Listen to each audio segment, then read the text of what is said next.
தேசப்பற்றுங்கிறது தேசத்துக்காக உயிரை விடுறது மட்டும் இல்லை, தேசத்தின் பொருள்களை பொறுப்போடு பாதுகாத்துக் கொள்வதும் தேசப்பற்று தான். இன்றைக்கு நாம் அது செய்தாலே போதும்.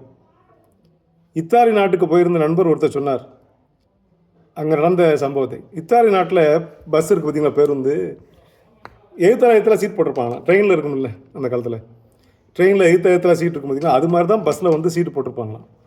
எழுத்தில் 3 பேர் இருப்பாங்க, இந்த பக்கம் எழுத்தில் 3 பேர் இருப்பாங்க. அப்படி தான் பயணம் பண்ணணும். அப்படி ஒரு பயணம் பண்ணிகிட்டு இருக்கார் ஒரு இடத்துல அடுத்த இடத்துக்கு. இத்தாலி நாட்டில் முன்னால் 3 பேர் இருக்காங்க, இவங்க பக்கத்தில் 2 பேரும் ஃபுல் சீட்டாக இருக்குது.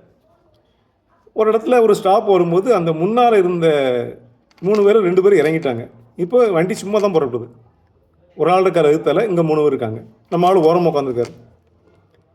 அப்படி போகும்போது இவருக்கு கொஞ்சம் கால் வலி, மூட்டு வலி கேஸு.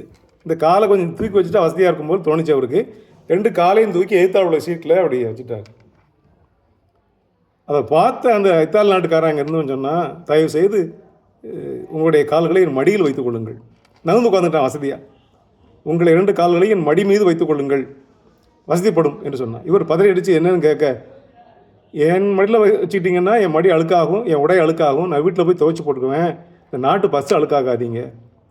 சீட்டு மேலே காலை வைக்கிற தப்பு இல்லையா? சீட்டு மேலே காலை வச்சு சீட்டு அசிங்கமானால் அடுத்த ஆள் பயணம் பண்ணணும், அவர் அசிங்கப்படுவார், அழுக்காவார். அப்புறம் சுத்தம் பண்ணுற வேலை அரசாங்கத்துக்கு இருக்குது. அதனால் தயவுசெய்து என்னுடைய மடியை காலை வைத்து என்னுடைய உடையை வேணால் அழுக்காக்குங்க, நான் வீட்டில் போய் அதை க்ளீன் பண்ணிக்கிறேன் என்று சொன்னபோது எவ்வளவு தேச பொருட்கள் மீது, பொது சொத்தின் மீது எவ்வளோ ஆர்வம் காட்டுகிறார்கள் வெளிநாட்டுக்காரர்கள் என்பது புரிந்தது. ஆச்சரியமாக இருந்தது.